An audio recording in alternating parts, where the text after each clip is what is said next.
Hello English learners, good afternoon. I am Harshita from Learning World Classes. So कैसे हैं आप सब? I hope that आप सभी लोग अच्छे होंगे और अपनी पढ़ाई कर रहे होंगे. So today in this video we are going to learn and explore the world of composition and learn how to express ourselves effectively through writing. So composition होता क्या है? In the prior classes in the school हम क्या करते थे, like ma'am ने बोला ऐसे लिखना है, इंग्लिश में निबंध लिखना है, कोई स्टोरी लिखनी है, कोई आर्टिकल है, नोटिस है, वट एवर, है ना. तो ये सारी चीज़ें जो होती है ना वो एक अम्ब्रेला टर्म के अंदर आ जाती है, दैट इज़ कॉम्पोजिशन. तो सबसे पहले जानते हैं कॉम्पोजिशन होता क्या है, ठीक है. देन उसके बाद हम जानेंगे कौन कौन से टॉपिक्स उसके अंदर आते हैं, क्या क्या चीज़ें हैं जिन्हें हमें ध्यान रखना चाहिए while doing composition and all, ठीक है. So let's get started with a proper definition by Lord Bacon. Composition के बारे में लॉर्ड बेकन कहते हैं, like composition is a test of student's ability to express himself in written English. यानी composition एक ऐसा टेस्ट है जो कि एक बच्चे या एक छात्र की योग्यता को बताता है कि ताकि वो किस तरीके से अपने आप को एक्सप्रेस कर पा रहा है रिटन इंग्लिश में. यानी कि जब हम इंग्लिश को लिखते हैं इन द रिटन फॉर्म, एक स्टूडेंट्स की एबिलिटी क्या है कि वो किस तरीके से अपने विचारों को या अपने आप को एक्सप्रेस कर पा रहा है, इसी चीज़ का नाम है कॉम्पोजिशन, ठीक है. So let's move to the meaning of composition. It refers to the act of creating written content such as essays, stories और articles by combining words, ideas and structure in a meaningful way. So composition क्या होता है, like एक ऐसा act of writing written content, यानी कि जिसमें हम कुछ ना कुछ क्रिएट करते हैं, लाइक रिटन कंटेंट, यानी कि जो हम लिख कर कोई भी कंटेंट प्रिपेयर करते हैं, जैसे कोई ऐसे हो गया, निबंध हो गया, है ना, स्टोरीज हो गई, कहानियाँ, आर्टिकल्स हो गए, लाइक किसी चीज़ किसी एक टॉपिक के बारे में आपने कुछ ना कुछ अपने व्यूज़ लिखे हैं, अपने पर्सपेक्टिव्स लिखे हैं. By what, by combining words, बहुत सारे वर्ड्स को कंबाइन करके आपके जितने भी आइडियाज़ हैं, डिफरेंट लोगों के पर्सपेक्टिव्स हैं एंड द स्ट्रक्चर्स, उन सभी को एक कंबाइन करने के बाद एक मीनिंगफुल वे में अपने आप को एक्सप्रेस करना इज़ ऑल अबाउट कॉम्पोजिशन, ठीक है. तो ये होता है हमारा कॉम्पोजिशन, ठीक है. बेसिकली एक आर्ट है किस चीज़ की, अपने रिटन कंटेंट को क्रिएट करने की, ताकि हम अपने थॉट्स के थ्रू, आइडियाज़ के थ्रू, फीलिंग्स के थ्रू कम्युनिकेट कर सकते हैं एक क्लियर, यानी कि एक साफ, स्पष्ट और एक मीनिंगफुल तरीके से, ठीक है. And we can say that ये एक फंडामेंटल स्किल भी हो सकती है ना. किस चीज़ के लिए, जो अपना एक मैसेज है उसको कन्वे करने के लिए, स्टोरीज सुनाने के लिए और एक दूसरे से कनेक्ट करने के लिए, ठीक है. How can we connect, by writing, यानी रिटन मेथड से आप कनेक्ट करोगे तो ये कंपोजिशन के अंदर आ जाएगा, ठीक है. अगर आप वर्बली करते हो तो इट्स कम्स अंडर कम्युनिकेशन, ठीक है. But while you are writing any content तो it becomes the composition also, ठीक है. ओके अच्छा, कॉम्पोजिशन, अफेक्टिव कॉम्पोजिशन जो होती है हमारी, उसके अंदर क्या क्या चीज़ें होनी चाहिए या वो क्या किन किन चीज़ों को इन्वॉल्व करती है. First one is clear purpose, यानी आपका पर्पज़ क्लियर होना चाहिए कि आप जो भी चीज़ लिख रहे हो, जो भी कंटेंट आप क्रिएट कर रहे हो, उसका पर्पज़ क्या है. फॉर एग्जांपल अगर आप ऐसे लिख रहे हो, है ना, तो ऐसे में ऐसा नहीं है कि आप कुछ भी उठा के लिख दो.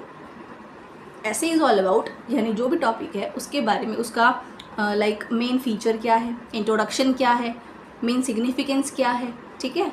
यानी कि एक पर्पस होना चाहिए किसी भी पर्टिकुलर चीज़ को लिखने का. फॉर एग्जांपल आप लेटर राइटिंग कर रहे हो, ठीक है, लेटर लिख रहे हो आप, तो लेटर में आपका एक पर्पस होगा ना कि आप किस चीज़ के लिए लेटर लिख रहे हो. First of all you have to categorise like it is formal और इनफॉर्मल, ठीक है. फिर उसके बाद आप फॉर्मली भी अगर लिख रहे हो तो उसका रीज़न क्या है, आप किस ऑफिसर को लिख रहे हो, किसी स्कूल में लिख रहे हो, किसी कॉलेज में लिख रहे हो. So you have a clear purpose for writing any composition. All right. Second one, organization. Organization means like कोई भी चीज़ है उसको आपने ऑर्गेनाइज करके लिखना है. ऐसा नहीं है कहीं से भी कुछ भी स्टार्ट कर दिया एंड ऑल. अच्छा, जब भी हम कोई चीज़ लिखते हैं तो शुरुआत होती है हमारे उसके इंट्रोडक्शन से, ठीक है. हिंदी में भी लिखते हैं प्रस्तावना, इंग्लिश में इंट्रोडक्शन, यानी कोई भी चीज़ है सबसे पहले आप उसके बारे में अपने रीडर्स को बताओगे. Then we will connect some more structures, फिर हम धीरे धीरे कनेक्ट करेंगे कि उसको अपनी रियल लाइफ के थ्रू बताएंगे, फिर उसका सिग्निफिकेंस क्या है, उसका रोल क्या है, अगर कोई ऐसी चीज़ है तो उसके यूजेस क्या हैं, ठीक है. और लास्ट में जब हम उन सब चीज़ों को लिख लेते हैं तो we are going to conclude it, हमें कंक्लूजन भी देना होता है उस चीज़ का कि हमने उसको लाइक कंक्लूड कर दिया है कि उसका निष्कर्ष क्या है, ठीक है. Next one is use of language, आपके लैंग्वेज का यूज़, कि आप किस तरीके की लैंग्वेज यहाँ यूज़ कर रहे हो, ठीक है। फर्स्ट ऑफ ऑल अगर आप इंग्लिश लिख रहे हो तो you will use only English, ठीक है। डोंट मिक्स 2 और मोर अदर लैंग्वेजेस, ठीक है। एक प्रॉपर लैंग्वेज होनी चाहिए, उसमें जो वर्ड्स हैं आपके प्रॉपर इंग्लिश के होने चाहिए। आप जो स्लैंग्स वर्ड्स होते हैं उनको यूज़ ना ही करें कॉम्पोजिशन में, ठीक है। Next one is coherence. Coherence means like बोलते हैं ना, बहुत सारी चीज़ें होती हैं, उनको कनेक्शन होना चाहिए बीच में। ऐसा नहीं है कि आप कहीं पे आप लेटर या फिर ऐसे लिख रहे हो वाटर के ऊपर, ठीक है। वाटर के साथ आपने कोई भी ऐसी चीज़ डाल दी लाइक ग्लोबलाइजेशन एंड ऑल, मतलब कोई आपका लिंक होना चाहिए। अगर आप उसको लिंक भी कर रहे हो ना तो आपके आइडियाज़ और सेंटेंसेस ऐसे होने चाहिए जो उन दो टॉपिक्स को कनेक्ट कर रहे हो, ठीक है। बेसिकली इसको हम हिंदी में बोलते हैं ना लाइक सुसंगता, यानी कि एक साथ आपके जो आइडियाज़ हैं उनको कनेक्शन मिलना चाहिए कि लाइक किस तरीके से आप उन लोगों चीज़ों को कनेक्ट कर पा रहे हो, ठीक है। And the last one is mechanics. Mechanics like composition के अंदर आपकी ग्रामर प्रॉपर होनी चाहिए, ठीक है। किस तरीके से आपने यूज़ करना है, आपका स्ट्रक्चर, सिंटैक्स होना चाहिए। पंक्चुएशन होनी चाहिए, लाइक कहाँ पे आप अपनी बात को ख़त्म कर रहे हो, कहाँ पे आप फुल स्टॉप लगाना है, कहाँ पे आपने पॉज लेना है, कहाँ पे आप किसी चीज़ को एक्सेजरेट करके बता रहे हो, कहाँ पे we will use brackets to more intensify the topic, ठीक है। And the spelling should be correct, ठीक है। स्पेलिंग अगर आपने गलत डाली तो वो बहुत ही बैड इंप्रेशन डालेगा किसी भी रीडर के ऊपर या फिर जो भी एग्जामिनर है या टीचर है, ठीक है। तो स्पेलिंग शुड बी करेक्ट। आप स्पेलिंग्स पे वर्क कीजिए, साथ साथ वोकैबुलरी भी पढ़िए, जिससे आपको नए नए शब्द भी देखने को मिलेंगे, ठीक है। सॉरी। सो ये था कि हमारा एक अफेक्टिव कॉम्पोजिशन किन किन चीज़ों को इन्वॉल्व करता है, ठीक है। अच्छा, तो अब ये बताइए लाइक कॉम्पोजिशन इम्पॉर्टेंट क्यों है? वाई इज़ कॉम्पोजिशन इम्पॉर्टेंट, यानी इंपॉर्टेंस क्या है उसका, ठीक है, महत्व क्या है कॉम्पोजिशन का। तो कॉम्पोजिशन को अगर हम देखना चाहें तो ये एक असेंशियल स्किल हो जाता है जो कि हमें बेनिफिट करता है हमारे डिफरेंट एरियाज़ ऑफ लाइफ, जैसे कि अकेडमिक्स हो गए हमारे, है ना। स्कूल में हमेशा लिखने को मिलता है लाइक कोई भी आप ऐसे लिखो अपने first day when you are going to school, like आपके टीचर आपको बोलेगी इंट्रोड्यूस योर सेल्फ, है ना। आपको अपने बारे में लिखना है, like you have to write an essay और इंट्रोडक्शन, मेरा परिचय इन हिंदी, ठीक है। तो अकेडमिक से लेके प्रोफेशनल तक आपको कॉम्पोजिशन का एक इम्पॉर्टेंट एक्सपेक्ट रहता है और साथ ही साथ आपको इस पर वर्क भी करना चाहिए, ठीक है। सो ये हमें हेल्प भी करते हैं किस तरीके से, अपने आप को एक्सप्रेस करने के लिए, ठीक है। हमारे आइडियाज़ और थॉट्स को कम्युनिकेट करने के लिए आप किस तरीके से सामने वाले पर्सन के साथ कनेक्ट करोगे, स्टोरी सुनाने में और अपने एक्सपीरियंसेस शेयर करने में, ठीक है। दूसरों को कन्विंस करने में, ठीक है। जैसे इनविटेशन होते हैं, आपने देखा होगा बहुत सारे पोस्टर्स, एडवर्टीजमेंट्स होते हैं, है ना, कि आप देख के वहाँ पे भागी चले जाते हो, तो they convince bye there composition, ठीक है। एंड साथ ही साथ हमारी क्रिटिकल थिंकिंग भी साथ ही साथ डेवलप होती है और हमारी क्रिएटिविटी स्किल्स ऑल्सो इन्हेंस होती हैं बाय द कॉम्पोजिशन, ठीक है। तो अब इसके अंदर कौन कौन से टॉपिक्स आते हैं, हमने ये तो पढ़ लिया कॉम्पोजिशन क्या होता है, इंपॉर्टेंस क्या है। अच्छा, कौन कौन से टॉपिक्स आते हैं? एसेज हो सकते हैं, लाइक निबंध, आर्टिकल, लेख, किसी भी जैसे न्यूज़पेपर वगैरह में आते हैं ना आर्टिकल, ठीक है। नोटिस, किसी भी चीज़ के बारे में आपने इन्फॉर्मेशन देनी है, लाइक कोई भी कॉम्पिटिशन है, कोई प्रोग्राम है, एनुअल फंक्शन है, ठीक है, नोटिस। लेटर, पत्र हो गया, इसमें आपके फॉर्मल और इनफॉर्मल हो गए, आपने अपने फ्रेंड को भेजना है, अपने प्रिंसिपल को भेजना है, लाइक किसी भी ऑफिसर को भेजना है। स्टोरी, कहानियाँ।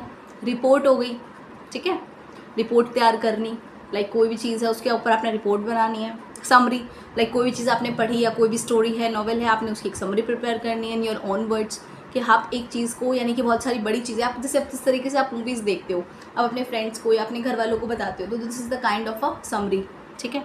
नेक्स्ट वन इज़ डिस्क्रिप्शन, जहाँ पे आप किसी चीज़ को डिस्क्राइब करते हो। डायलॉग्स, है ना, आपस में आपकी 1-to-1 कॉन्वर्जेशन हो रही है तो उसमें आप डायलॉग्स राइटिंग सीख सकते हो। स्पीच, है ना, किस तरीके से हम जैसे स्कूल में फंक्शंस होते हैं या जिस तरीके से हम लीडर्स को देखते हैं कि एक स्पीच तैयार करनी है। मैसेज, ठीक है, मैसेज आपने डालना है स्कूल में या कहीं पर भी। इनविटेशन, आप किसी को इनवाइट करो, कोई फंक्शन है, कोई पार्टी है, कोई सेरेमनी है एंड ऑल, ठीक है। तो बहुत सारी चीज़ें इसमें और भी हो सकती हैं, एप्लीकेशन वगैरह बहुत सारी चीज़ें हो सकती हैं। यहाँ पे there is a list of some concise topics that can be covered under compositions, ठीक है। तो ये था हमारा कॉम्पोजिशन होता क्या है, इसके इंपॉर्टेंस, इसके अंदर टॉपिक्स और क्या क्या चीज़ें इसमें इन्वॉल्व होती हैं, ठीक है। Okay, last one topic that is how can we start composition, हमें कॉम्पोजिशन को किस तरीके से स्टार्ट करना होता है, ठीक है। तो आप कॉम्पोजिशन स्टार्ट कैसे करोगे? आपने पहले कोई भी टॉपिक चूज़ कर लिया, ठीक है, या फिर आपने किसी से टॉपिक ले लिया, देन उसके बाद अपने आइडियाज़ को ब्रेनस्टॉर्म किया आपने कि किस तरीके के आइडियाज़ हम इसमें डाल सकते हैं। फिर आप इसके एक आउटलाइन क्रिएट कर सकते हो, लाइक क्या क्या चीज़ें आप उसमें डालोगे, ठीक है, ऑर्गेनाइज करोगे एक लॉजिकल स्ट्रक्चर में अपने ड्राफ्ट को। फिर write your first draft. First of all you have to write a rough draft, मतलब ऐसा नहीं कि फाइनल बना दिया, नो, सबसे पहले एक ड्राफ्ट बनाना है, ठीक है, कि आप क्या क्या चीज़ें उसमें डाल सकते हो। And the last one is revise and edit. फिर आप अपने वर्क को रिव्यू कीजिए कि आपने क्या क्या लिखा है उसमें, क्या क्या रिविजन हम उसमें कर सकते हैं, और अपने ग्रामर पंक्चुएशन को भी एडिट कर सकते हैं। Alright, so this is all about composition, कि किस तरीके से हम कॉम्पोजिशन कर सकते हैं और क्या क्या इंपॉर्टेंस होती है। And in the upcoming videos we are going to learn कि किस तरीके से हम कॉम्पोजिशन कर सकते हैं, ठीक है। जो जो टॉपिक्स हैं ना, लाइक नोटिस, लेटर, हम आगे वाली वीडियोज़ में देखेंगे कि हम किस तरीके से उनको लिख सकते हैं और इनके बारे में और डीपली जानेंगे, ठीक है। आई होप कि आपको वीडियो अच्छी लगी होगी, and if you like the video please do like, share and subscribe. All right, and don't forget to press the bell icon for the upcoming notification of our channel. ठीक है, thanks for watching and stay tuned for the more videos. Bye bye.